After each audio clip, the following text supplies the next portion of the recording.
There is perhaps no other topic presently more divisive than COVID vaccines. I've heard from many, many friends who have shared that they either have shunned or have been shunned by their family and friends over their position on the jab. Everything from barring unvaxxed family from seeing grandparents and LTCs to disinviting guests from weddings who don't show a vaccine passport. And let's be clear, this shunning goes both ways. I know of people who avoid vaxxed persons altogether because of the anxiety of the possible shedding of the vaccine. Suffice to say that everyone's on edge. And can we blame people? There's been so much media saturation on COVID, so much reporting that people have developed strong opinions on the matter of vaccines. Think of it. Prior to Dr. Theresa Tam, could you have named one other chief medical officer of health for Canada? Before COVID, could you have named any top doctor in the US government? Now, Dr. Anthony Fauci's name is a regular part of our lexicon. And a recent Leger poll shows that 77% of vaccinated Canadians hold a negative view towards the unvaccinated, including describing them as selfish and irresponsible. But are they? Why is the COVID vaccine the line in the sand for so many Canadians? Should this be a personal medical decision between patient and doctor? Has this great COVID vaccine debate helped or hindered society? Are we all standing together? Or is it that the longer this debate rages on, are we standing further and further apart? Are we Canadians still all in this together? Well, joining me now to share their perspective on this matter is Jonathan Kay, National Post columnist and editor and writer at Quillette, and Dr. Scott Masson, tenure professor at Toronto, writer with the Epoch Times, and frequent guest here on Counterpoint. Welcome, gentlemen. I'm really looking forward to diving right in because I really feel strongly that this is at the forefront of many Canadians.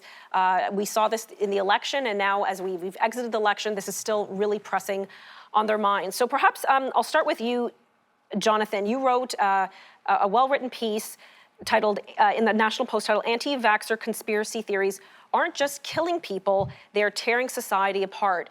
And you made some very interesting claims. What compelled you to write this story, just so people kind of understand the context of what's going on here? I mean, what compelled me was the general pattern by which people, friendships, get torn up according to people having different views. This has been going on for centuries. But what's going on now is a little bit different because it was one thing when relationships were breaking up because you had different views about what political party you were voting for or even what religion you had. The stuff with the vaccine is different because if you don't let somebody come to your wedding because they're not vaccinated, it's not, well, you can't come to my wedding because you like Donald Trump or whatever, where it's just an abstract thing. If a person who's unvaccinated comes to your wedding, statistically speaking, that person is more likely to be a vector for COVID-19. Like there's an actual real epidemiological reason why people might be suspicious of having unvaccinated people around. Now, I'm not advising people if you're having a wedding or if you operate a business or if you operate a school that this is a proper policy. What I am saying is that this is a new phenomenon and it is not in the same category as people who are disinviting one another from events or institutions or even personal private functions like weddings based simply on having different viewpoint. It's based on the statistical likelihood of that person, if they're unvaccinated, bringing harm to other people who are at the same event. Now, I want to get into some of the statistics in a moment, but some of the context around which you kind of arrived at some of these positions or you experienced some of this discussion or some of these debates was in Prince Edward Island here in Canada. And you, I guess, spent some of your summer there and observed what was happening.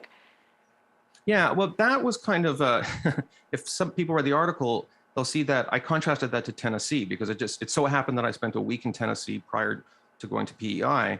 And it's interesting, I mean, both of them were lovely places to visit, but they couldn't be more different in terms of the way people think. In Tennessee at the time, I think it was 43% vaccination rate, one of the lowest rates in the United States. I think it was the third lowest state.